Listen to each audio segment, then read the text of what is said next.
The Abbasid Caliphate has crumbled. The vast Islamic empire that once stretched from India to Spain has now been fragmented. Spain is beyond Abbasid control. Egypt is taken over by the Fatimid dynasty, and the northern frontiers are under Seljuk control.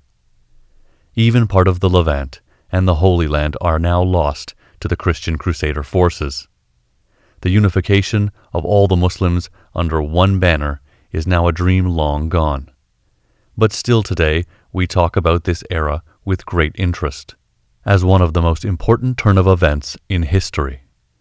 The influence of this era still shapes the idea of chivalry and glory in popular culture. Films are made, books are written, comics and games are created. From children to adults, people still reminisce about those days. Even after almost 800 years, the legends of this era influence the geopolitics of the Middle East. And all these are mostly because of the work of one single man, Salahdin, the righteous. He was the last great sultan of the Abbasid Caliphate. More than that, he was the last sultan who had a dream and dared to make it a reality. The dream of a unified Islamic force. The dream of reinstating the legacy and honor of the Caliphate.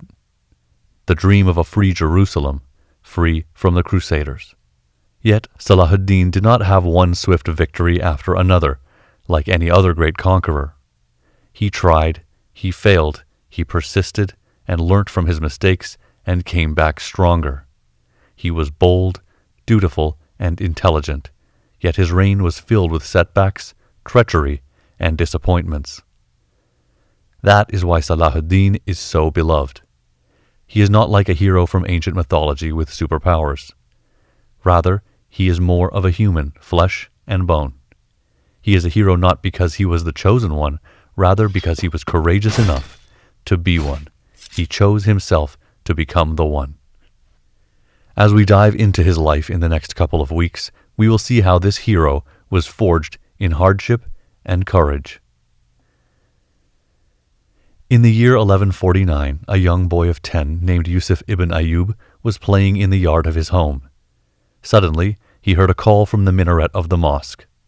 The Zengid Sultan, Nur ad-Din Zengi, has returned victorious after a decisive battle with the Crusaders in Edessa. Edessa is now part of the Islamic Zengid dynasty. Hearing this news, people flood the streets in victory procession. The bravery and praise of Nur ad-Din is on everyone's tongue. Young Yusuf joins the rally as well. This event will have an everlasting effect on his young mind. Fighting the Crusaders and bringing back the lost glory of the Muslims will set the course of his life. Young Yusuf will grow up one day to be recognized as Salahuddin. At the age of 15, Salahuddin moved to Damascus with his family to complete his study. Damascus was then the capital of the Zengid dynasty, seat of Nur ad-Din. Salahuddin joined a madrasa in Damascus. We can think of a madrasa like a high school in the modern era. Salahuddin started learning about geometry, algebra, geography, as well as the Quran and other fields of Islamic study. At the same time, he was taken under the mentorship of his uncle, Asaduddin Shirkuh. Shirkuh was a general under Nur ad-Din. He was a man of solid build, a battle-hardened warrior. He lost one of his eyes in a battle and so used to wear a patch. This made him an imposing character. Under the mentorship of Shirkuh, Salahuddin started learning about military tactics and swordsmanship.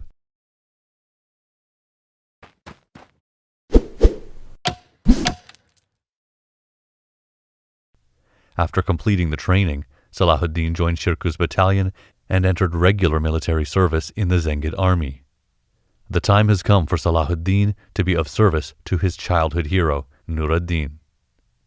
Meanwhile, in Egypt, a power struggle has erupted between two viziers of the Fatimid Caliphate. The Fatimids were a Shia dynasty and the Abbasids were Sunni. Sunni and Shia are the major two denominations of Islam. Historically, the two dynasties are rivals of one another. Anyway, back to Egypt. The two viziers trying to capture the de facto rule of Egypt were Sharwan and Dirgham. Sharwan was driven out of Egypt by his rival Dirgham. Sharwan asked for help from Nur ad-Din. So, in 1163, Nur ad-Din sent in an army under the command of Shirkuh to Egypt. Salahuddin also joined the army under his uncle's command. Salahuddin did not play any major role at this point, but the events that are about to unfold will be his first real lesson in military tactics and politics. So, we'll look into these events to understand how the stage was set for Salahuddin. With the help of Shirkuh's military prowess, Sharwan was reinstated as the Grand Vizier of Egypt. Shirkuh garrisoned his army near Cairo to support Sharwan's rule, but as time passed, the presence of a Sunni army in the heartland of the Shia dynasty started creating political friction in the Fatimid court. Sharwan was under great pressure to drive the Zengid army out of Egypt, but he himself had invited them, and without the support of this army, it would not be possible for him to hold on to power. So Sharwan started shopping for a new ally. Between the border of the Fatimid Egypt and Zengid Levant sat the kingdom of Jerusalem, a Crusader state under the reign of the Amalric. Sharwan established a secret alliance with Amalric and plotted to attack the Zengid army from both sides. Shirkuh and his army were stationed in a palace called Bilbis. They were attacked by Amalric from the northeast and by Sharwan from the southwest. This betrayal put the Zengid army in a critical situation. They were not strong enough to break through the lines of the Crusades to retreat to Syria. Neither could they fall back to Cairo because of Sharwan's betrayal. Seeing no other option to save his army, Shirkuh sent a message to Nur ad-Din for aid. Nur ad-Din was enraged by the betrayal. He had sent his army in good faith to help his ally in Egypt. But that same ally had now plotted to destroy his army by the help of Crusaders. How dare Sharwan betray Nur ad-Din's trust? Yet Nur ad-Din was a clever ruler. He did not act in haste. His main goal now was to save one of his most prominent generals and his force. He couldn't let his army be destroyed by the Crusaders. If that meant not taking revenge for Sharwan's betrayal now, so be it. There would be a time later to set the balance straight. Nur ad-Din could not send reinforcement to Egypt for Shirkuh's aid, as that would take a long time, and he was afraid that Shirkuh would not be able to hold off the enemy for long. So, he devised a plan to deter Amalric's campaign in Egypt. Nur ad-Din assembled a strike force and attacked the country of Tripoli. Not related to the current Libyan capital. The country of Tripoli was another Crusader state and an ally of Amalric. So, when Nur ad-Din attacked Tripoli, Amalric had to stop his advancement in Egypt and send part of his troops back to defend Tripoli. This gave Shirkuh a window to move his forces back to Syria and save his army, and he took that opportunity. The Zengid army was safe for now, but Nur ad-Din and Shirkuh did not forget the betrayal by Sharwan. To plot with the Crusaders against fellow Muslims could not go unpunished. They were waiting for the right opportunity. That opportunity came in 1168, when Amalric broke his alliance with Egypt and attacked Cairo. Amalric always had his eyes on Egypt, not only for expansion of his territory, but also for the vast riches of Egypt. The weak rule of Sharwan gave him the perfect chance to attack. Amalric assembled his naval force and sailed toward Cairo through the Nile Delta. Egypt was too weak to defend itself under Sharwan's rule. So the Fatimid Caliph, Al-Adid, begged Nur ad-Din to come and rescue Egypt. This was the moment that Nur ad-Din was waiting for. All these years of waiting in patience for the sweet taste of revenge had finally paid off. If they'd entered Egypt now as a liberating force, they would have the support of the people of Egypt to depose Sharwan, and as a bonus, they would also be able to defeat the Crusaders in yet another battle. So, the Zengids under the command of Shirkuh marched into Egypt. Salahuddin joined the expedition as well, this time as the commander of a battalion of the army. The Zengids and the Crusaders came face to face at a place called Al-Babein, west of Giza near the desert border of the Nile. The Zengids chose this location intentionally for a strategic advantage which would become obvious later during the battle. For the time being, Salahuddin took control of the right wing of the army, and Shirkuh took the central command. The Crusader army was greater in number and stronger in arms than the Zengids, so Shirkuh and Salahuddin started discussing a battle strategy to make those advantages of the Crusaders ineffective.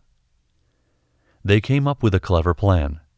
Salahuddin would impersonate the central commander of the army and pretend his soldiers were the central contingent.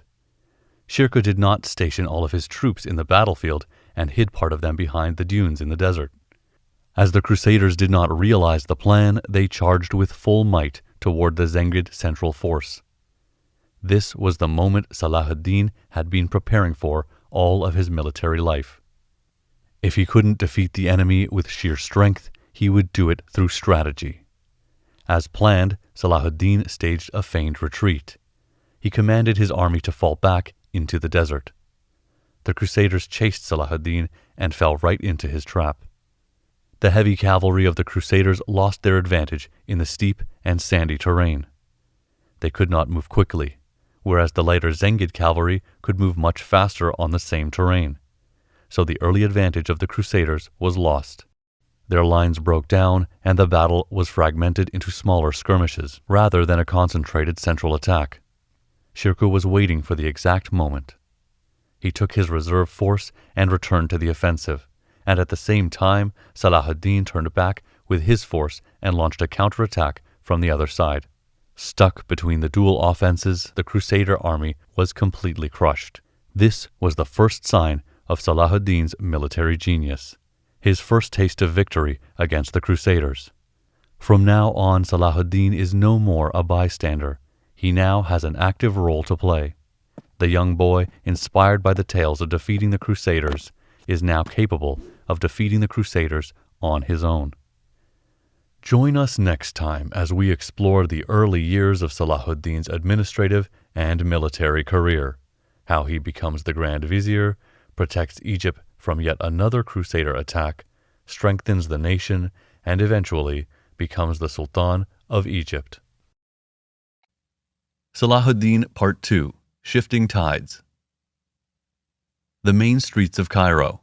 People are gathered on both sides to celebrate the victory of the Muslims against the Crusaders. The victorious Zengid army is marching toward the royal palace of the Fatimid Caliph. People are screaming with joy and showering the soldiers with flowers. At the head of the marching army is the general Shirkuh, and just behind him rides Salahuddin, the young hero, head held high with pride and honor. But little does he know what is about to unfold in the coming months. Once Shirkuh and his commanders reached the Fatimid court, the Caliph, Al-Adid, greeted them with great joy and generosity. He offered Shirkuh the role of the Grand Vizier of Egypt. Shirkuh took this offer without hesitation, but he hasn't forgotten about the betrayal of Shower. And he knew perfectly well that if he lets Shower free, he will plot to strike back again. So Shirkuh's first command was to arrest Shower and execute him. It was also a warning to everyone. Anyone who dares to side with the Crusaders will only meet one end: death. Shirkuh was a man who enjoyed food and frequently arranged lavish feasts for his guests. On one such occasion, after feasting on a large meal, Shirkuh fell ill. The illness soon proved to be fatal. Shirkuh died only 2 months after he became the vizier. Salahuddin lost his beloved uncle and trusted mentor. Now he had to stand on his own without Shirkuh's support and guidance. As Salahuddin mourned the death of his uncle, Shirkuh, the leaders or emirs of different factions and military groups from both the Fatimid side and the Zengid side started arguing about who would be the next vizier of Egypt. The Fatimids wanted a weak vizier, so that he could not gather much political influence. Electing a strong Sunni vizier wouldn't show particular strength of the Shia caliphate, whereas the Zengids pushed for a strong leader as the vizier, so that they can have a solid influence on the Fatimid caliphate and its inner politics. The arguments went on for days. Then, one day, a messenger arrived at the court. He brought a letter from Nur-ad-Din. In that letter, Nur-ad-Din recommended Salahuddin as Shirkuh's successor and requested Caliph Al-Adid to appoint Salahuddin as the vizier. After all, Salahuddin's family had been of great service for many years to both Nur-ad-Din and Al-Adid. The Fatimid emirs supported this nomination as they thought Salahuddin was young and inexperienced. They thought he would easily fall in the role of vizier. On the other hand, the Zengid emirs saw Salahuddin's leadership on the battlefield and believed they could put trust in his abilities, so they agreed to the proposal as well.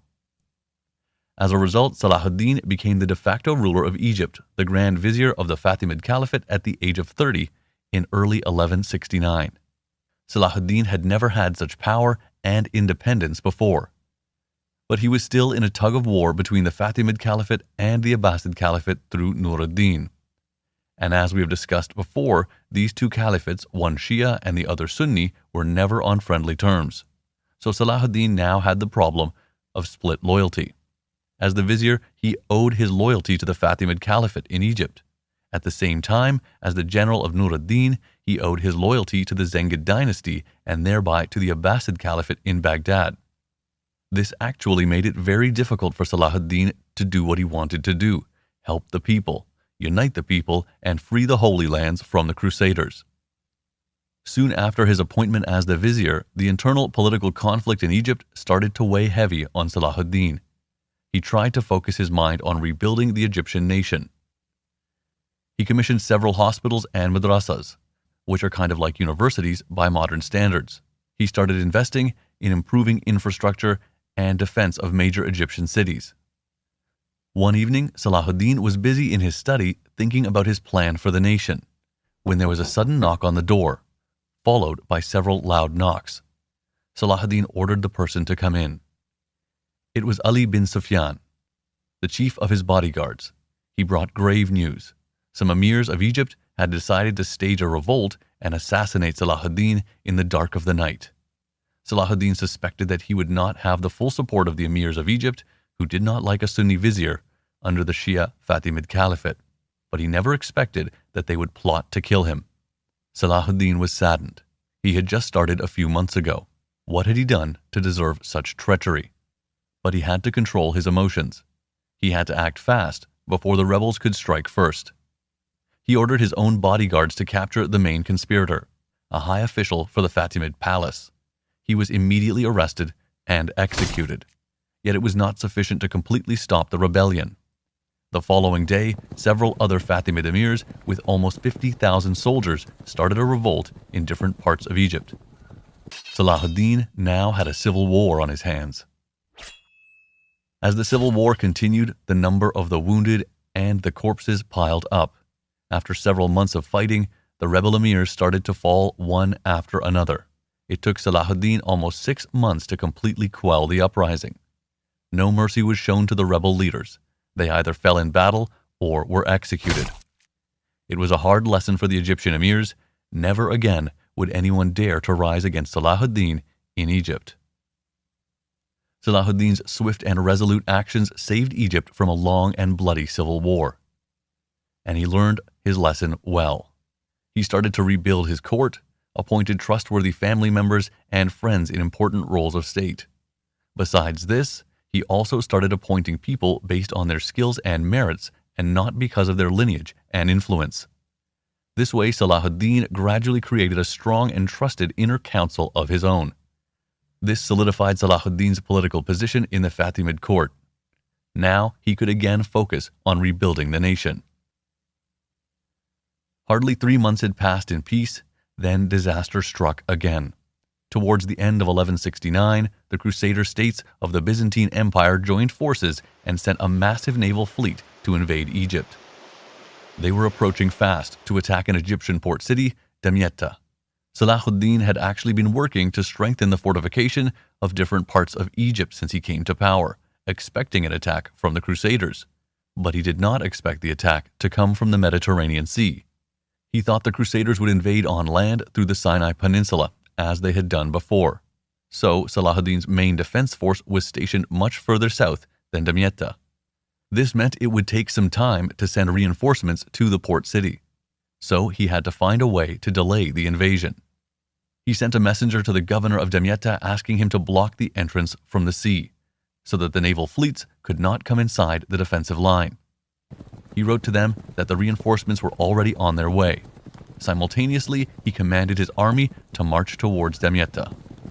Upon receiving news from Salahuddin, the defenders in Damietta strengthened the city defense and raised an iron chain across the city's branch of the Nile. This prevented the Crusader ships from entering the harbor from the sea and launching the attack. The Crusaders decided to blockade the city from the sea. This is exactly what Salahuddin anticipated. He could now send supplies easily to the city through the Nile, and reinforcements could reach the city from the southern side without confronting the enemy. The Crusaders realized they couldn't take the city as easily as they had thought. They began regular siege tactics and started deploying siege weapons to attack the city defense. They built catapults, siege towers, and ballistae. But the defenders of Damietta were able to defend one wave of Crusader attack after another. This was possible as they were getting regular supplies of food, arms, and men. From time to time, the defenders even went offensive to put pressure on the Crusader front lines. On one occasion, they even sent a fire ship down the river into the Byzantine fleet. As soon as it reached the fleet, the explosives stored inside the fire ship detonated, causing a huge explosion. 6 Byzantine warships were completely destroyed, and several others were damaged beyond repair. On several occasions, the defenders also rallied outside of the city walls, attacking the siege lines and destroying the siege engines that were pounding on the city walls. After several weeks of failed attempts to capture Damietta, the Crusaders started to run out of food and other supplies. Their plan to launch a swift and surprise attack on Egypt had utterly failed. There would be no way now to continue the invasion without suffering huge casualties. The war would drain their treasury dry, and the riches that they had planned to plunder from Egypt were now out of reach. So after almost 2 months of laying siege on Damietta, the Crusaders decided to withdraw and leave Egypt. Although the battles at the siege of Damietta were not as intense as other invasions by the Crusaders, the failure of combined Byzantine and Crusader forces to take a single Egyptian port city was actually a heavy blow to the morale of the Crusaders. This victory proved Salahuddin's capable leadership. It would be another 5 years before Egypt faced another external threat. Salahuddin now had the resources and support in Egypt to continue his master plan. Join us next time as we explore further consolidation of Salahuddin's power in Egypt and his struggle to unite the Muslim nations under one banner against the Crusaders. Stay tuned. Salahuddin Part 3: The Sultan in Action. Cairo, Egypt. 2 years since the Crusaders had to retreat from Damietta. It has been a peaceful time, and Salahuddin has used the time to strengthen Egypt. The economy improved, the army grew bigger and stronger. The defenses of major Egyptian cities were rebuilt. Salahuddin even went on the offensive against the Crusaders by sending troops to attack the border regions. Everything was going according to plan. Then suddenly, the Fatimid Caliph in Cairo fell gravely ill. As he had no designated successor, Egypt was up for grabs. After 2 centuries of Fatimid rule, seismic changes were about to take place. Quick action was necessary to prevent the power vacuum in Cairo from undoing all the work of Salahuddin so far. Moreover, Salahuddin was under immense political pressure from Nur-ad-Din and the Caliph in Baghdad to establish Sunni dominance in Egypt. And Salahuddin was the second most powerful person in the country. Who was better suited to become the new king of Egypt? Upon the death of the last Fatimid Caliph Al-Adid, Salahuddin had now the opportunity to establish his own dynasty. Thus began the Ayyubid dynasty. This was uncharted territory for Salahuddin. He'd always had big plans, but until now he did not have the complete independence and the unmatched power to work on them. Egypt belongs to Salahuddin now, and he has total control of every aspect of it. And so begins Salahuddin's great leap forward. Immediately upon sitting on the throne, he proclaimed the Caliph in Baghdad as Caliph, and Egypt became part of the Abbasid Caliphate. Salahuddin would be a semi-independent ruler with the title Sultan of Egypt. Salahuddin was still theoretically under Nur-ad-Din's command, and he did not want to damage that relationship.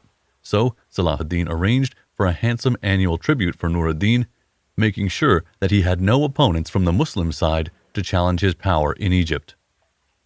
Once the external support was ensured, Salahuddin focused on his own dynastic ambitions. No doubt the dream of freeing the Holy Lands was always burning inside of him, but he understood that he couldn't launch a campaign against the Crusaders unless he established a powerful empire in Egypt first.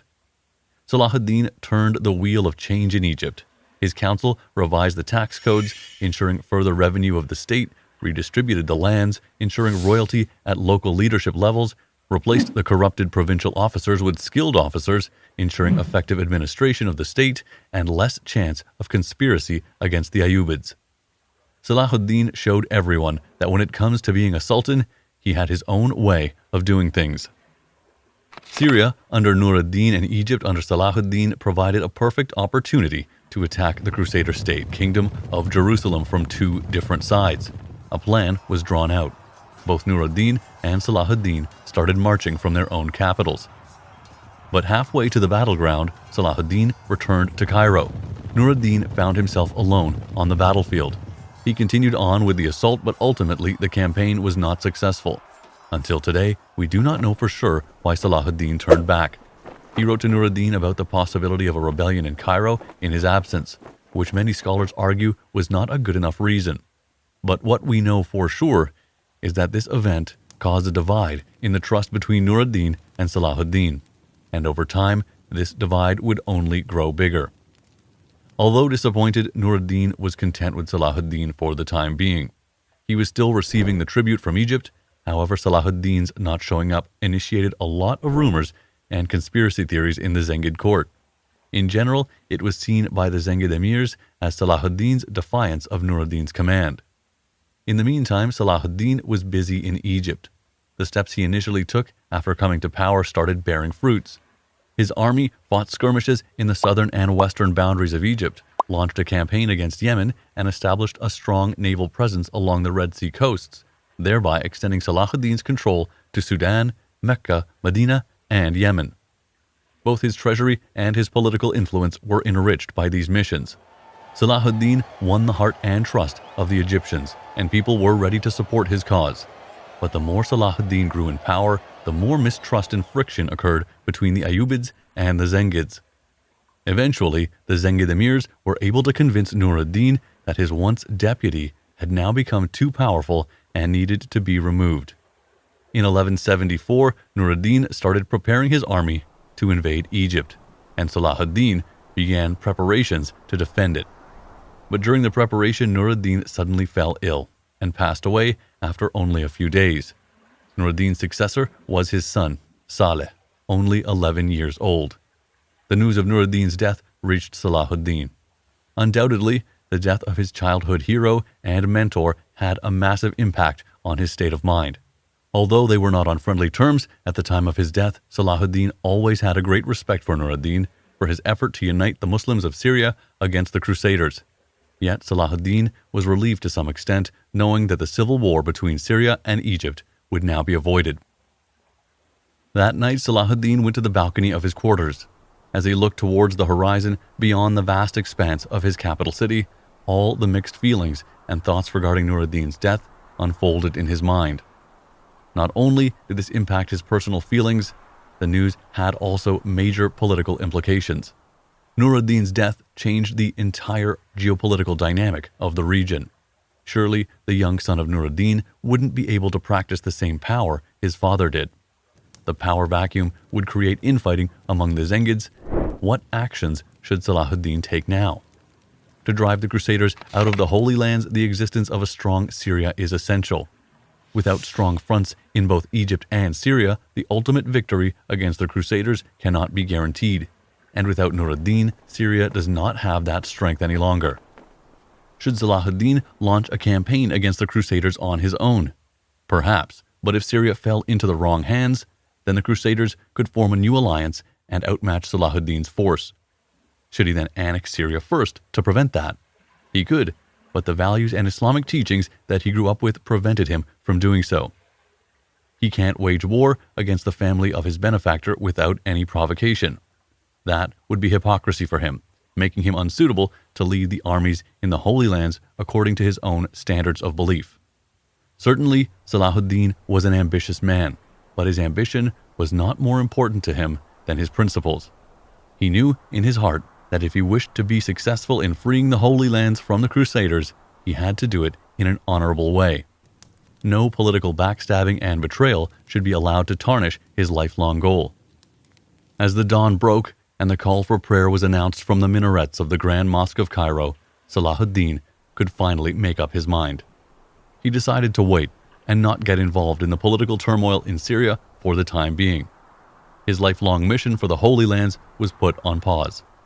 A few days later, a messenger reached Damascus with a letter from Salahuddin to Saleh. The Sultan of Egypt had promised full support to the young prince and would always come to his aid whenever it was needed. As Salahuddin's letter reached Damascus, another message reached Salahuddin's court in Cairo. Egypt was under attack. A naval fleet of Crusaders and Sicilians laid siege on Alexandria, one of the most important cities in Egypt.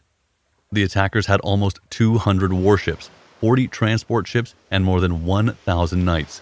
It was a formidable assault. But this time, Salahuddin was much more prepared than on previous occasions. Soldiers and supplies were quickly sent to Alexandria to reinforce the defenders. The initial blow was heavy on the Muslims. All the warships and commercial vessels of the Muslims at the port of Alexandria were destroyed by the Sicilian invaders. But as the reinforcements reached the city, the defenders' morale was boosted.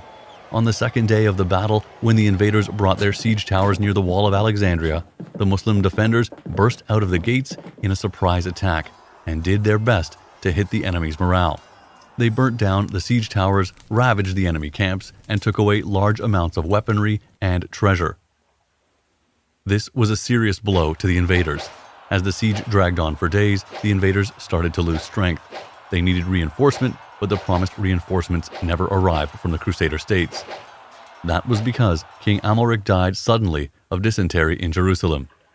His kingdom was passed on to his 13-year-old son, Baldwin IV, who was suffering from leprosy. This sudden death of Amalric prevented the Crusaders from sending the promised supplies to the battlefield. Ever the diplomat, Salahuddin quickly initiated a truce between him and the new Crusader king, leaving the Sicilians alone to fight in the battle. Simultaneously, Salahuddin started marching towards Alexandria with a huge army. The Sicilians had to accept the defeat. What could have been the biggest threat to Salahuddin's reign actually brought yet another victory through his military and diplomatic prowess. But all the news was not good. Back in Syria, the young prince Saleh became a pawn in the fighting among top Zengid leaders. The prince was in Aleppo, and the emir of Aleppo, Gumushtigin, wanted to use his guardianship over the prince to establish his own political influence in Syria and kill the other emirs in the region, starting with Damascus. A political rival of the emir of Aleppo was Saif al-Din, the emir of Mosul, but he refused to come to the aid of Damascus when requested. So seeing no other way, the emir of Damascus had to ask support from Salahuddin. This request gave Salahuddin the legitimacy to get involved in the power struggle in Syria. But Salahuddin had to act quickly. There was no time to assemble a large army and spend several weeks marching towards Syria. He took 700 of his best horsemen and rushed towards Damascus. To save time, he even went through Crusader territories, Kerak and Shubak.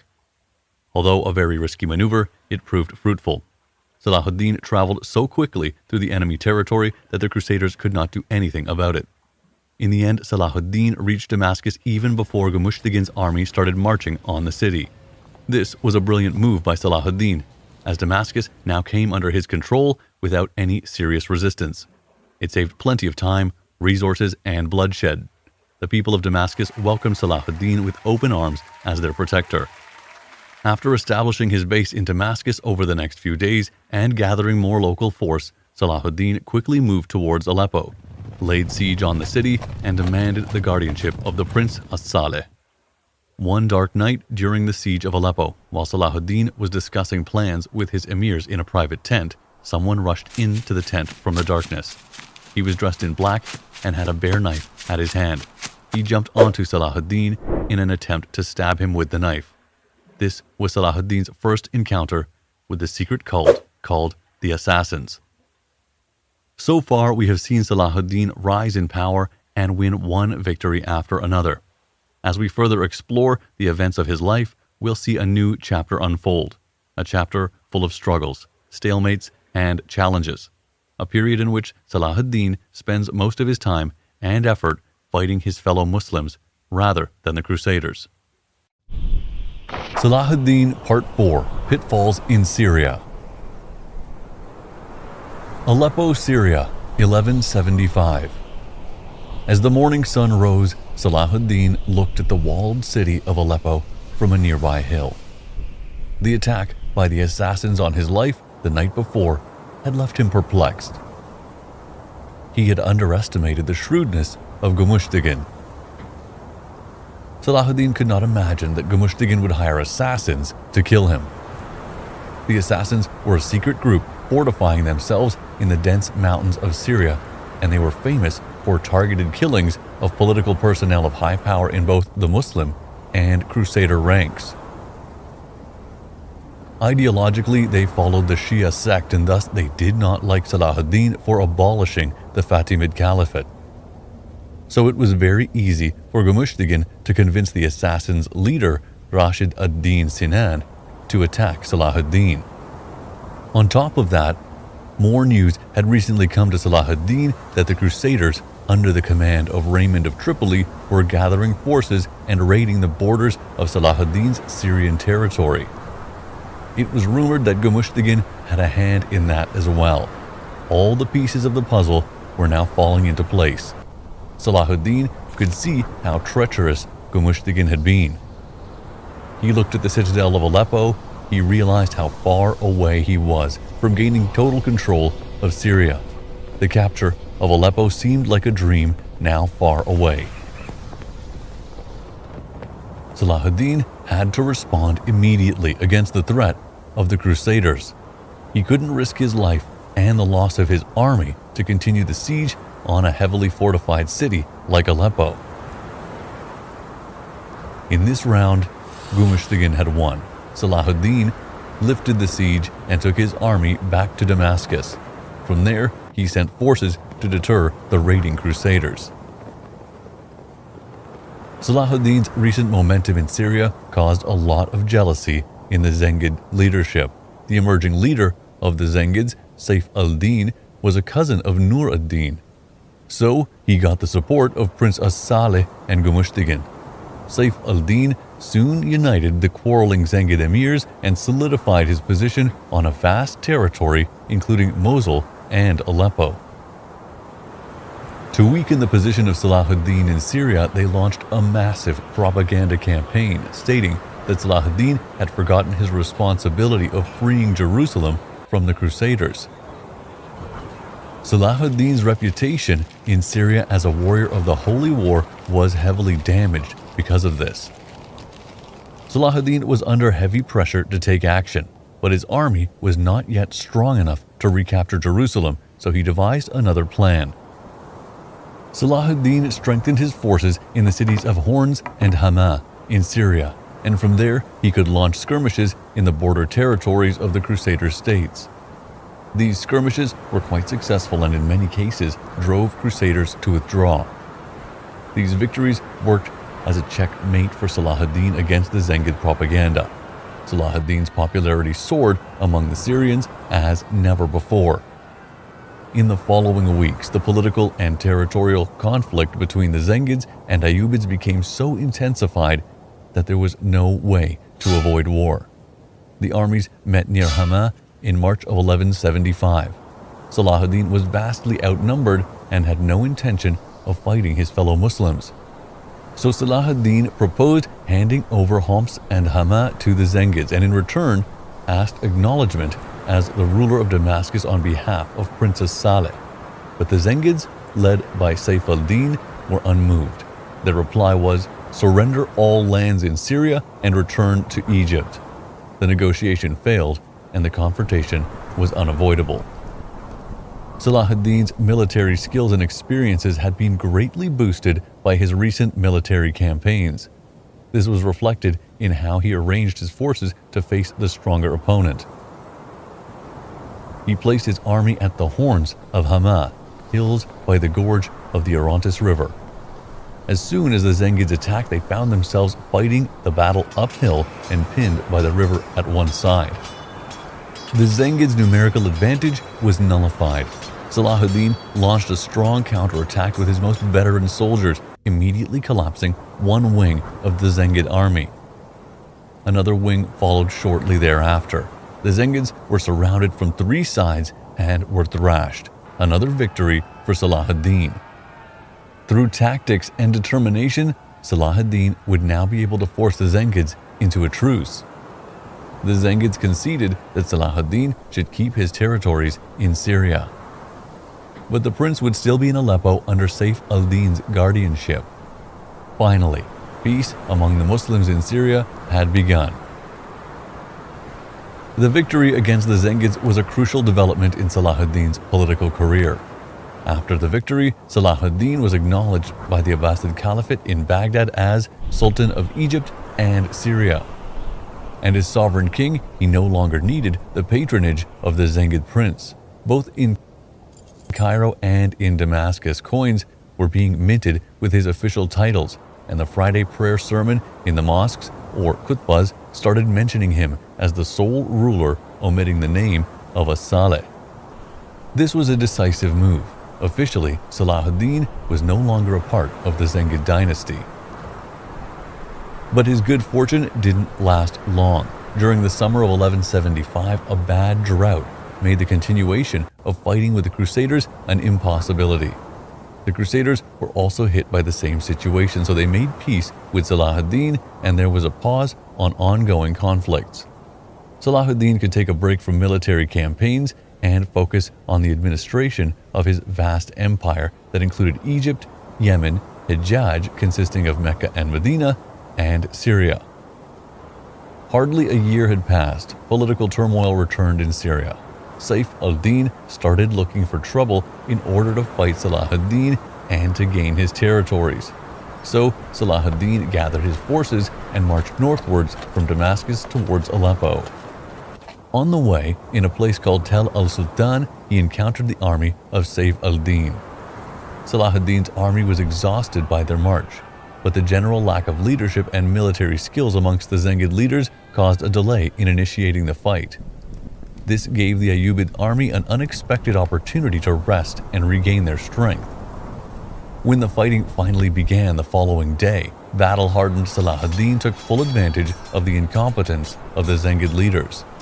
As soon as the wings of both armies met one another, Salahdin charged forward at the center. The Zengid soldiers became panicked by this surprising maneuver and failed to keep their formation. The Zengids were decimated and Saif al-Din narrowly escaped. The whole Zengid war camp, including horses, armors, arms, and baggage trains, were captured by the Ayyubids.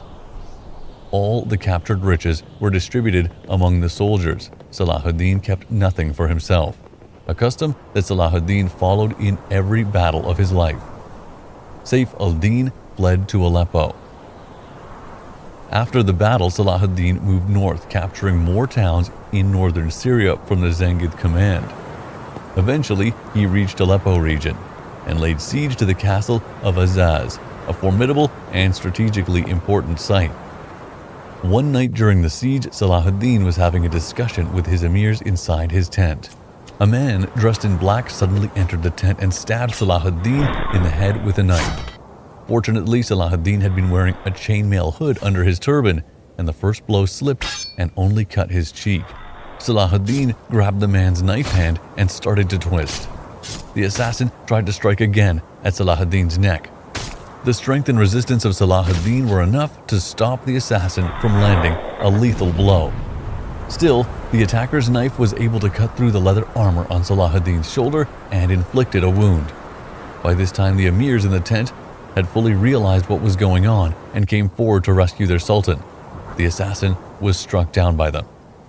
While all of this was going on, a second and third assassin rushed into the tent and started attacking the emirs, but the chaos and screaming had alerted the guards. They came running and killed the assassins. Salahuddin's wounds were not severe, but he was profoundly shaken. He realized how serious of a threat the assassins had become. He immediately took precautions and raised guards around the camp to prevent any intruders from entering unnoticed. After a month of siege, the castle of Azaz fell. Now, Aleppo was completely surrounded. Salahdin didn't want to launch a full-fledged attack and destroy the city. This would cause a lot of bloodshed on both sides, and Salahuddin didn't think it would be wise to prolong the campaign against his fellow Muslims unnecessarily. So when the Zengids in Aleppo offered a truce and proposed more territorial control to Salahuddin, he accepted their offer. The whole of northern Syria came under the Ayyubid dynasty except Aleppo. Now came time to settle scores with the assassins. Salahuddin launched a campaign into the territories occupied by the assassins. Soon he reached the castle of Masyaf, which belonged to the assassins' leader himself, Rashid ad-Din Sinan. Salahuddin laid siege to the castle. Day after day, Salahuddin sent his army to occupy the castle. Every time, the assassins resisted fiercely. The siege became long and bloody, but Salahuddin was relentless, wanting to see the end of it. So the fight continued. Finally, the assassins gave up and offered to make peace. Salahuddin now had two choices. He could either accept the peace or could continue the siege. The castle of Masyaf was a tough defensive site, fortified with walls and towers placed on top of a mountain. Continuing the capture of the castle would mean that Salahuddin would have to accept great losses and significantly weaken his army. This would give the Crusaders and the Zengids opportunities to make moves against him. After considering these factors, Salahuddin took the wiser route. He accepted the truce. A treaty was signed. Rashid ad-Din Sinan promised not to attack Salahuddin ever again and swore his allegiance. Although the assassins were not completely wiped out, Salahuddin still could neutralize the threat of the assassins. Salahuddin could turn an enemy into a strength, one less enemy to worry about. Finally, the situation in Syria was stable. The Zengids were no longer a threat. The assassins were under control, and the Crusaders had stopped their raids. Salahuddin now had a brief period of peace. He could finally focus on preparing for his ultimate goal, Jerusalem. He returned to Cairo, focused on fortification of his territories on different fronts, reorganized his army, and started planning a full-on offensive against the Crusaders to win back Jerusalem. After years of political struggle and bloodshed with his fellow Muslims, Salahuddin thought now he would be able to achieve his ultimate goal. Little did he know that he would soon have to flee the battlefield, narrowly escaping death. This was Salahuddin's first major campaign against the Crusaders, and it resulted in the most devastating defeat of his life at the Battle of Montgisard. Salahuddin Part 5. In failure, he learned to succeed.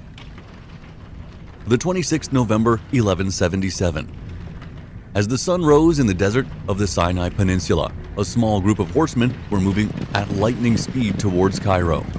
This group of horsemen consisted of Salahuddin and a handful of his bodyguards. Salahuddin himself rode in the middle of the group, his mind clouded with fury and embarrassment. He was thinking about the defeat he had endured just the afternoon before. He'd had all the advantages, and yet his mission failed. How could that be? How could he lose to the Crusaders? To understand Salahuddin's defeat at the Battle of Montgisard, we have to look a few weeks beforehand, when Salahuddin launched his campaign in early November of 1177. He had 18,000 soldiers plus 8,000 elite Mamluks.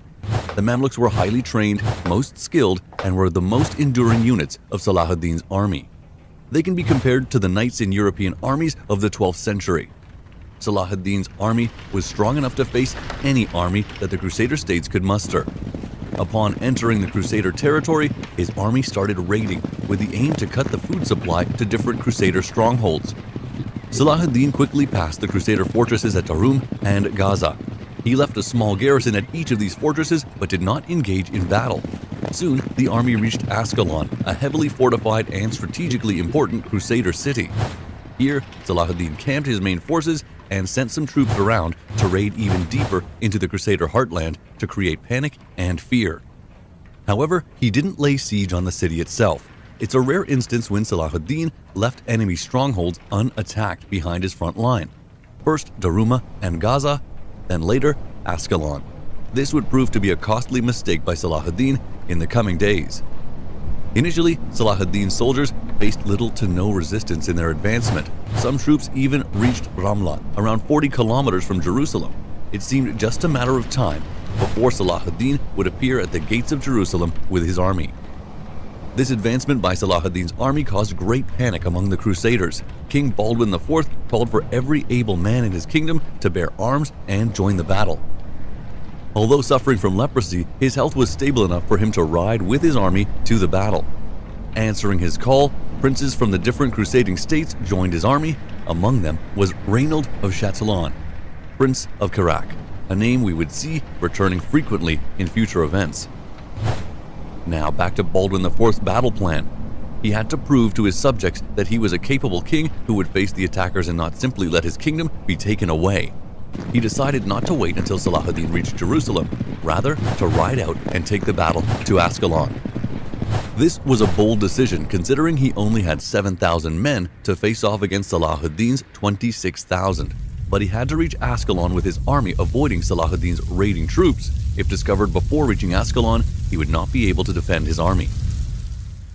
In an unfortunate turn of events, the scouts sent by Baldwin found that the Muslim troops spread out too thin to create a solid blockade at Ascalon. The groups were so far apart from each other that they would not be able to reassemble without significant delay. Seeing such gaps and a lack of discipline, the Crusaders took the opportunity and moved towards Ascalon through the gaps of the Muslim encirclement. Although late, the news reached Salahuddin before Baldwin IV's arrival in Ascalon. Yet, surprisingly, he decided not to engage this time as well. We cannot know for sure what was going on in Salahuddin's mind.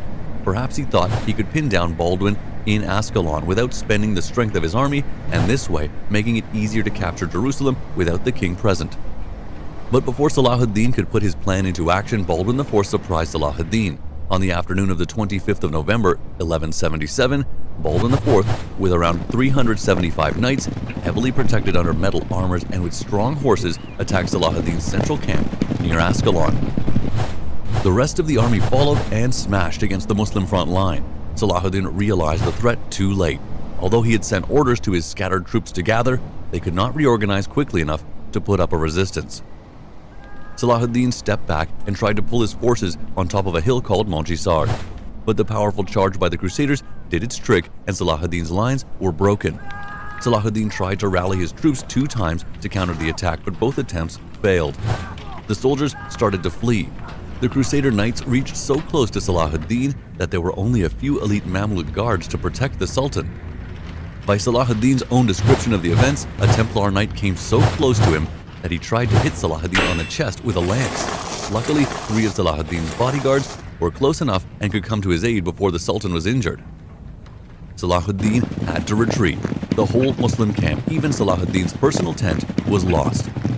Although Salahuddin could retreat safely, his army could not. Only a part of his force fought at Montgisard and were thrashed by the Crusaders. The other groups, who were spread out too far and were also attacked from all sides later on.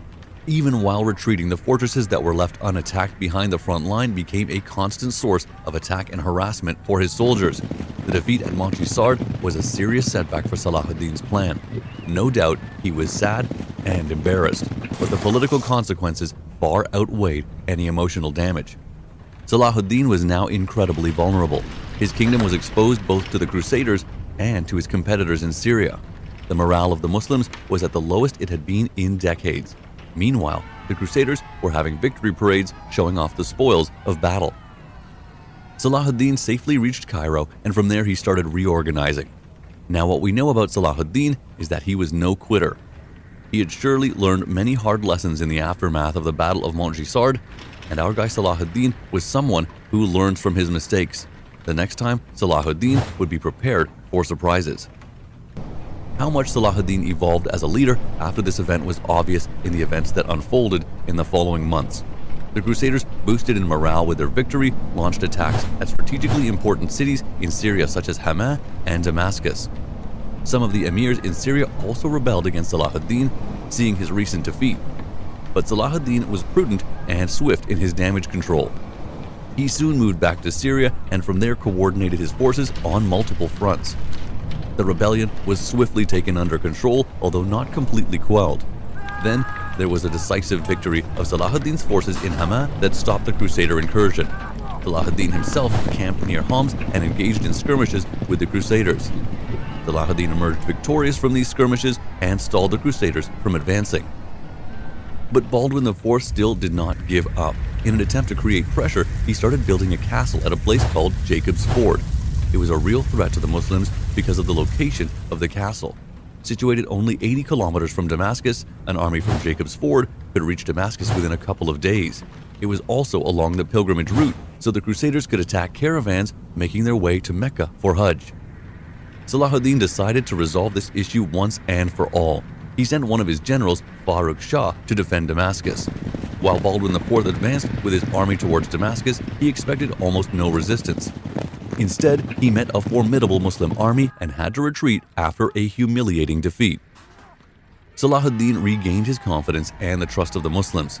These victories were essential for Salahuddin at this crucial point. He could recover much of the military strength that was lost at the Battle of Montgisard. The morale of the Muslims was high again. He brought reinforcement from Egypt and completely pushed the Crusaders out of Syria. Salahuddin might have lost a battle, but he was still very much capable of fighting and winning the war. Salahuddin offered 100,000 pieces of gold to Baldwin IV to abandon the castle at Jacob's Ford, stating it would save lots of bloodshed on both sides. But his offer was refused. This was a clear provocation by the Crusaders. So Salahuddin launched a campaign again into the northern Crusader territories in 1179. This would be the first campaign that Salahuddin led himself since the Battle of Montgisard, almost 18 months prior. The Crusaders had to divide their forces from Jacob's Ford to answer Salahuddin's offense. This was his plan, to split the Crusader army, and it worked. The two armies met in a series of battles near Banyas, Sidon, and Beirut, which are part of modern-day Lebanon. This time, Salahuddin prevailed, and his army wiped out the Crusaders. These victories ensured bountiful food supply and riches for Salahuddin's troops, while the Crusader army was significantly weakened. A number of high-ranked Crusader knights were captured and taken prisoner. With a brilliant move, Salahuddin then decided to attack the Crusaders' station at Jacob's Ford immediately. This surprise move by Salahuddin turned the battle into a race against time. It would take 5 to 6 days for reinforcements to arrive from Jerusalem to Jacob's Ford, so Salahuddin had to capture the castle within 5 days to avoid a long and devastating siege. So the Muslims attacked the castle with their full might. Day 1. The outer defensive works were captured by the Muslims, but the 4-meter-thick main wall of the castle still held them back. Day 2. The wall was bombarded with siege weapons for hours. The wall still stood high. In a desperate attempt, the Muslims tried to overrun the wall with ladders, but they failed. Salahuddin became even more desperate. He commanded his men to start digging a tunnel to go underneath the wall. The idea was to put explosives underneath the wall and blow the whole thing up from underground. Day 3. The attacks continued, but the wall stood strong. Meanwhile, the digging of the tunnel continued. Day 4. The tunnel was finally done. The order was given to set the explosives. The Muslims waited in anticipation for the explosion and the subsequent collapse of the wall. But that moment never came. The wall stood firm, meaning the tunnel did not reach close enough underneath the wall. Day 5. The Crusader reinforcement was only a day away. It was now or never. In a desperate attempt, the Muslims ran with buckets of water to put out the fires in the tunnel and dig further underground. The tunnel continued, but would it be finished in time? Day 6. As the sun rays peeked out across the horizon, Muslim soldiers put the explosives at the end of the newly dug tunnel and started the fire. Only a few hours were left before the Crusader reinforcements would arrive. Suddenly, there was a cracking sound, and then came a huge explosion. To the cheers of the Muslims, the stones of the wall shuddered, and the wall collapsed downwards. Finally, a breakthrough. A gap. The Muslims charged forward. The Crusaders gathered around the gap to create a choking point for the Muslims. From behind the infantry, the Muslim archers rained armor-piercing arrows down on the Crusaders. Desperate hand-to-hand combat ensued amidst the rubble and dark clouds of smoke. Inch by inch, the Muslims pushed in. The order was to show no mercy and take no prisoners. The Crusader reinforcement arrived nearby, but seeing the column of smoke from the distance, they lost hope and turned around. The Muslims dealt one final push, and finally, the castle was under Muslim control. Salahuddin's yellow standard was finally flying over the Tower of Jacob's Ford.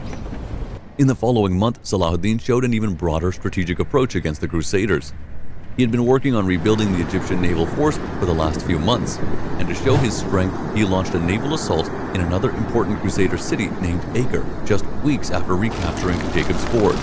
Although being a shock and run mission, it successfully destroyed the harbor towers and several ships. After decades, Muslims now had a formidable navy. Salahuddin once again showed how he had learned and improved from every setback in his life. The game had now turned. The Crusaders had lost the upper hand. Salahuddin now dominated the borders of the Crusader states, both from land and sea. But with all the fighting continuing on the Western Front, a great storm was brewing elsewhere, moving fast to engulf Salahuddin's empire. The political turmoil returned to Syria, and Reynold of Chatillon decided to attack Medina and kidnap the body of the Prophet Muhammad, peace be upon him, in an act of revenge.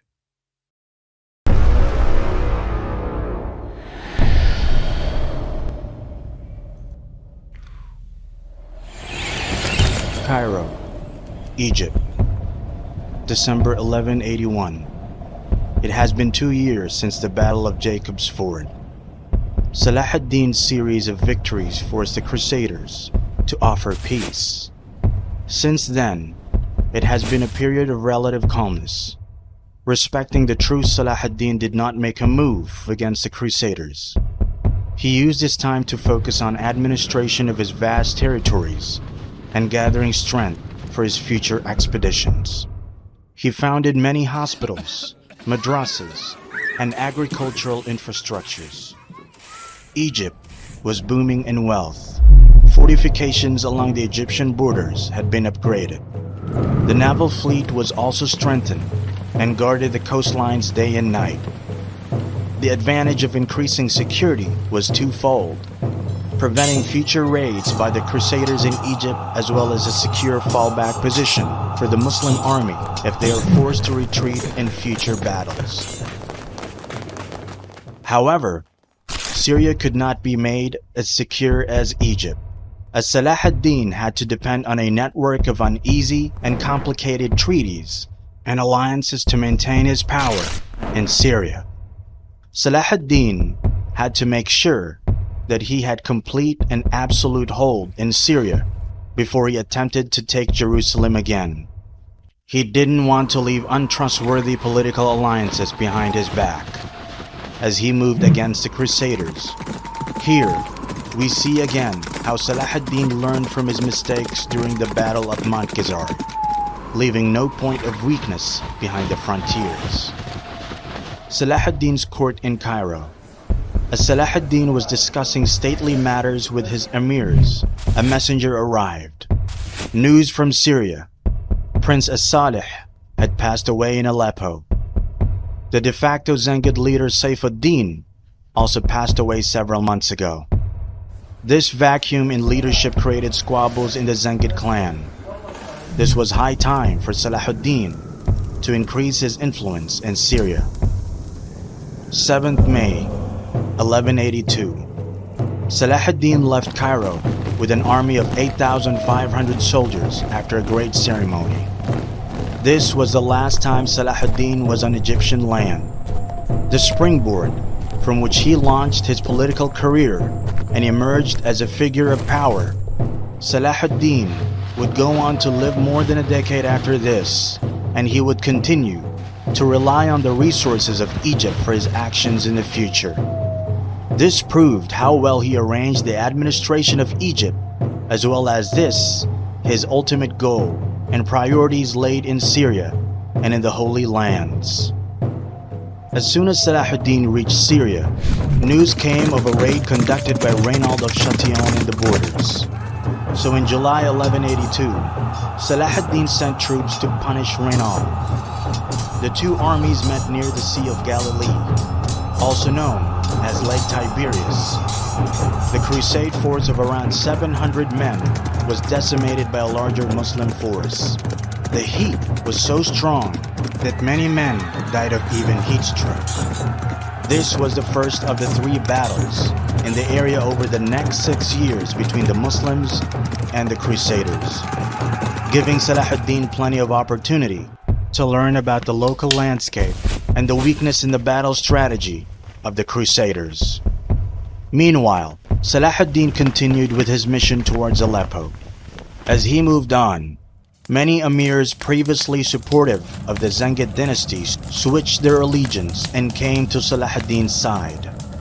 Realizing Salahuddin's stronger position, Haran, Edessa, and Raqqa, and many other regions came under Salahuddin's control.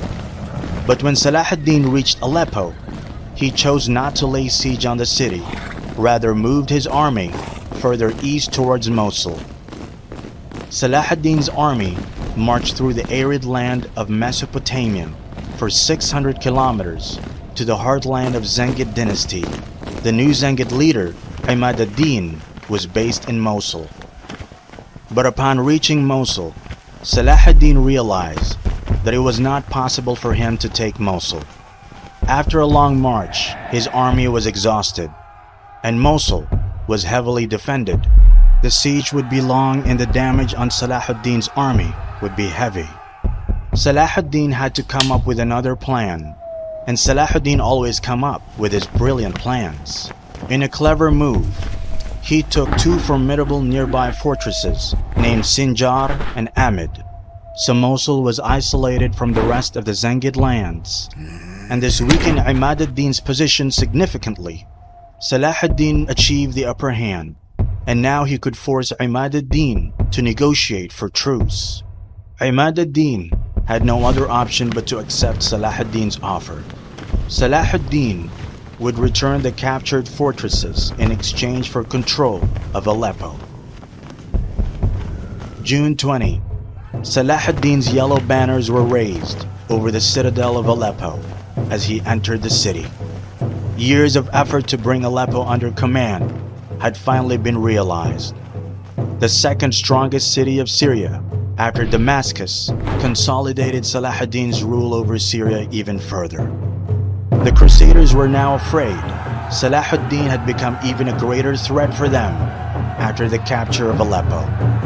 The most powerful Crusader state, the Kingdom of Jerusalem, was now completely surrounded by Salahuddin's territory. In a desperate attempt to deliver a serious blow to Salahuddin's reign, Reynald of Chatillon devised a devilish plan to snatch the body of the Prophet Muhammad ﷺ from his tomb in Medina. Red Sea. A ship carrying Muslim pilgrims were heading towards port of Rabi'ah, near Medina. As the captain of the pilgrim ship looked at the horizon, he saw something strange. 6 ships were approaching fast. As they drew nearer, the flags hoisted on the ships became clearly visible. Crusader banners. Panic ensued. Volleys of arrows came flying onto the pilgrims. They screamed with fear of their lives. Some even jumped out of the ship to save their lives. The Crusaders mounted the pilgrim ship. The slaughter started. No one was left alive on board. Disappearances of such pilgrim ships became frequent. How could this happen? The Crusaders had no direct access to the Red Sea, but this proved a little obstacle for Reynald's treachery. He ordered his engineers to make small ships in parts. The parts were carried through the Sinai Peninsula on top of the camels in secret missions to reach the Red Sea. There, the parts were assembled, and now Crusader ships were in the Red Sea. The arrival of such an unexpected threat wreaked panic in the whole region. As soon as the news reached Cairo, fleets were sent to destroy the Crusader ships. Meanwhile, the Crusaders continued with their mission and disembarked near Rabi'ah. From there, they continued inland towards Medina. The Muslim troops tracked them down and chased them through the desert. Finally, after a fierce fight, the Crusaders surrendered. They were 170 in number. This unprecedented wickedness by the Crusaders in the heart of Islam was arranged to challenge Salahuddin's position as the hero of the Muslims. Although unsuccessful, it proved how desperate the Crusaders became to stop Salahuddin at any cost. Salahuddin could not let such provocation go without a strong response. He moved his forces to Karak. Hearing this news, King Baldwin IV, although in a very terminal condition, started marching towards Karak with a huge army. They offered truce to Salahuddin. Salahuddin did not want to be trapped outside the castle of Karak, so he agreed to keep the peace and return back to Syria. But as times passed by, the raids on the pilgrim caravans continued, and the mastermind behind the threat was no other than Reynald of Chatillon. His fort, Karak, was conveniently located near the caravan route from Syria to Mecca. Salahuddin sent troops again and again to take the castle, but each time they were unsuccessful by the arrival of Crusader relief forces from Jerusalem. Although the stalemate continued on the Western Front until 1186, several important events changed the power dynamics. In 1185, King Baldwin IV died, and the thrones passed to his 7-year-old nephew, Baldwin V. This weak position of the Crusaders forced them to continue negotiating peace with Salahuddin. In the meantime, Salahuddin had to move his focus away from the western border to the eastern border of his territories. News of military activity near Mosul arrived in Damascus. The army of Seljuk Turks have made a move to occupy the city. Salahuddin could not let another power struggle to delay his mission, so he marched towards Mosul and placed an encirclement before the Seljuk army arrived. A long negotiation started, and after 5 months of discussion, the Zengids swore obedience under Salahuddin's rule and promised to supply soldiers and resources to Salahuddin's mission in the Holy Lands. With that, any remaining Zengid power in Syria vanished, and Salahuddin had the whole greater Mesopotamia under his control. As these events were taking place in Mosul, Baldwin V died in summer 1186, and his reign passed down to Guy of Lusignan. He was the second husband of the mother of Baldwin V. As soon as Guy came into power, Reynald of Chatillon broke the truce and attacked a Muslim caravan moving from Cairo to Damascus. Some Western sources say Salahuddin's sister was in this caravan. This adds a deep personal connection to Salahuddin, but the Muslim sources mention no such information. If she would be truly in the caravan, the level of outrage by Salahuddin and his emirs would have been much greater. So we can safely say that Salahuddin's sister was not in the caravan. However, this provocation surely enraged Salahuddin. Salahuddin demanded the release of all the prisoners, full compensation for the raid, and apology from Reynald, but Reynald refused. This broke Salahuddin's patience.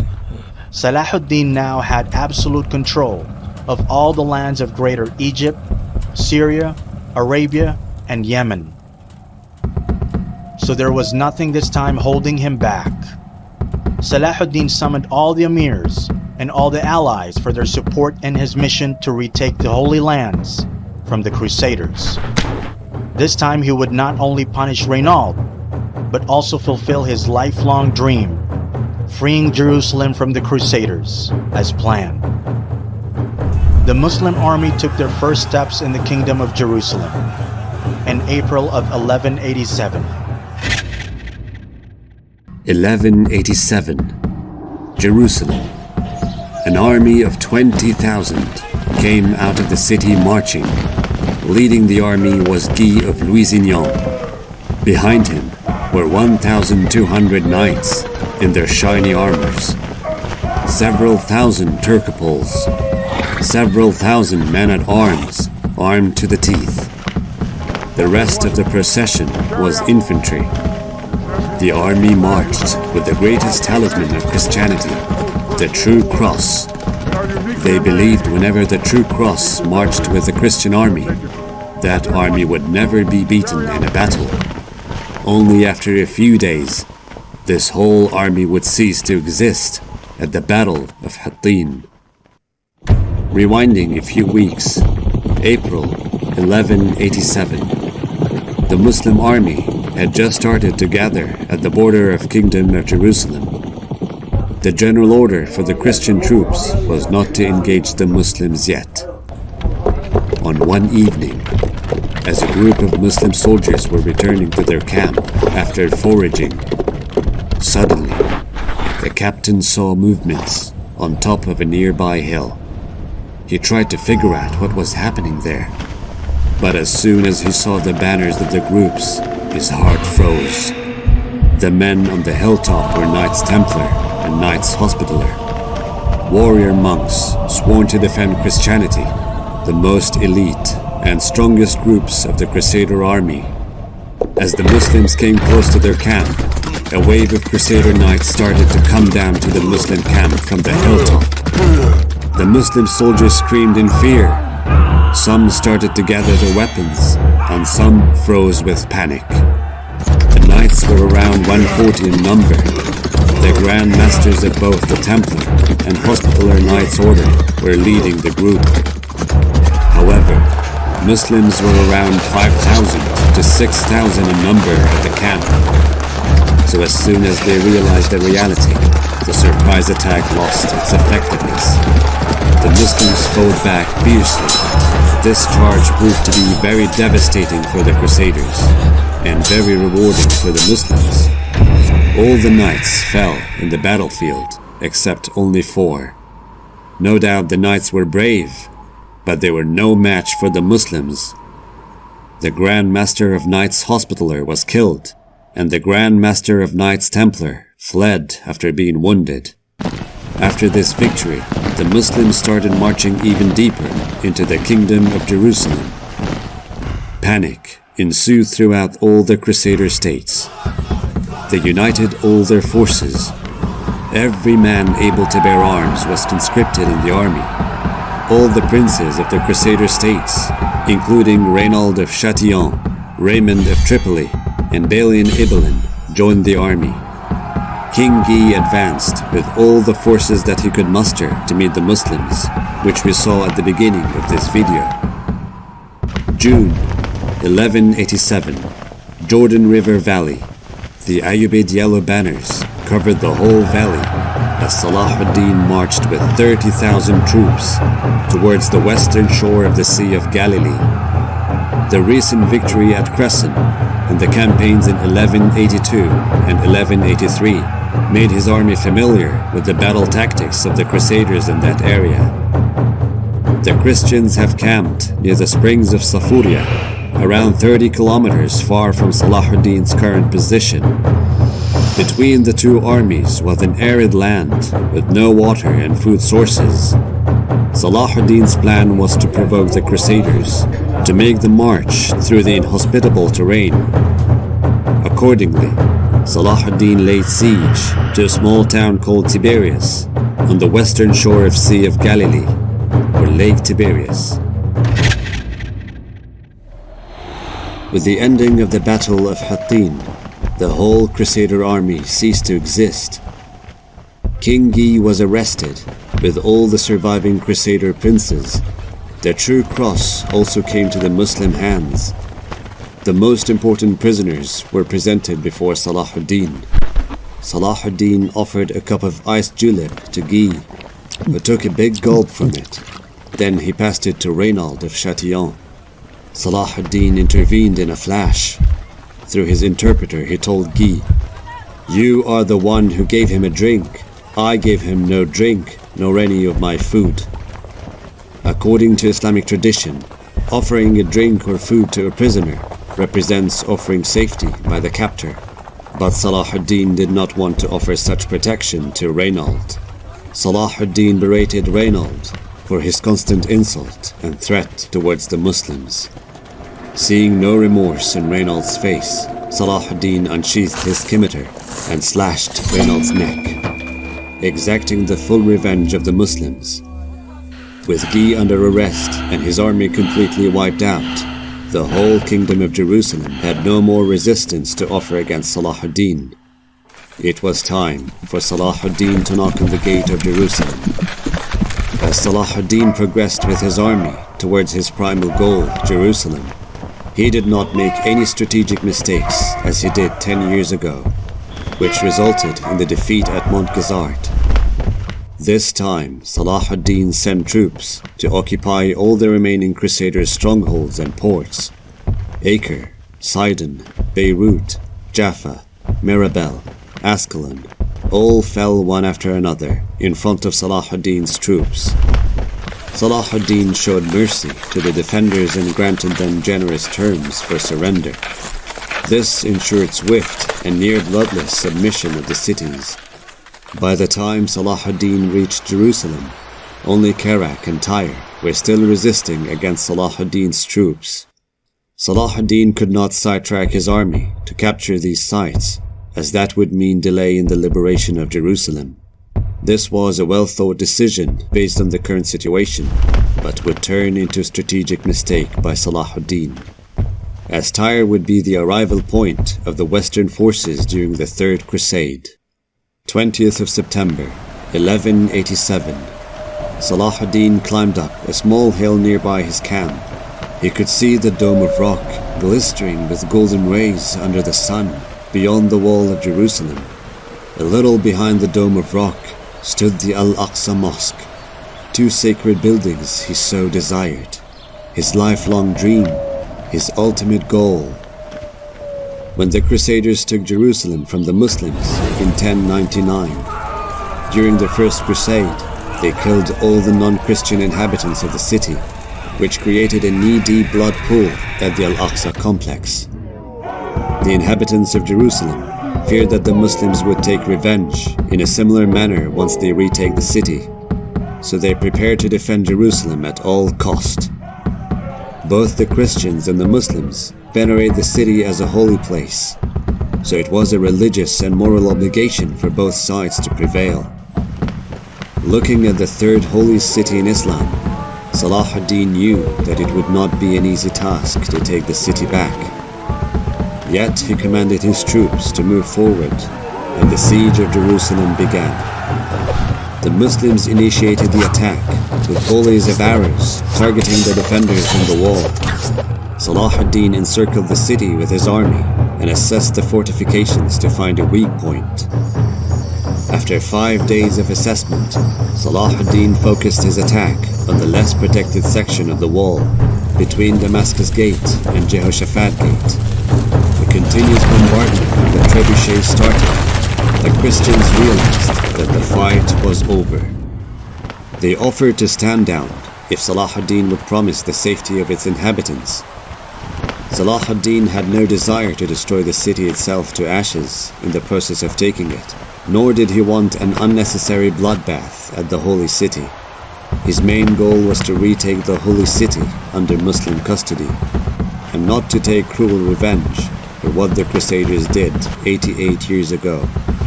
So Salahuddin showed mercy and offered generous terms for the surrender of the city. In exchange, 10 dinar for each man, 5 dinar for each woman, and 1 dinar for each child. Salahuddin promised to let the Christian inhabitants of Jerusalem free. They were also allowed to take as much as they could carry when they left the city. A very generous offer, considering other contemporary terms for surrender in that era. And it didn't discriminate between rich and poor. Everyone had to pay the same amount. Finally, on Friday, October 2nd, in the year of 1187, the city of Jerusalem was surrendered to the Muslims. What an auspicious day it must have been for the Muslims, as they gathered at the Al-Aqsa Mosque for their Friday prayer after 88 years. In those 88 years, the mosque was used by the Knights Templars as their headquarters, and any Muslim prayer was prohibited. Finally, the mosque returned to its former glory. As the Christians gradually started to leave Jerusalem to other regions still under Crusader control, such as Tyre, Salahuddin put work in re-establishing the Islamic features of the city. The Ayubids' banners were flown on top of the towers in the citadel. The mosques were cleaned and made operational. New madrasas were opened. Islamic scholars were brought back to the city. Regular adans and prayers were started to be performed. Yet Salahuddin did not raise a finger on the Church of Holy Sepulchre, the holiest site for Christianity.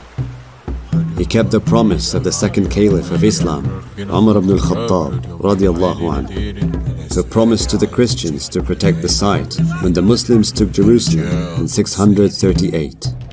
Salahuddin bought a mimbar from Aleppo made by Nuruddin with the wish to place it one day in the Al-Aqsa Mosque and thereby showed respect to the legacy of Nuruddin Zengid. The liberation of Jerusalem from the Crusaders was one of the most symbolic moments in human history. Salahuddin's legacy during the liberation of Jerusalem has echoed down the history. The stark contrast between how the Crusaders behaved in 1099 and how Salahuddin behaved in 1187 stand as a testimony of his generosity and tolerance. When all the great celebrations were taking place throughout the Islamic lands for the liberation of Jerusalem, back in Vatican, Pope Gregory VIII was infuriated by the loss of Jerusalem from the Christians. He sent letters to all the lords and kings of Europe, urging them to start a holy war to recapture Jerusalem. Thus began one of the greatest saga of all time, the Third Crusade.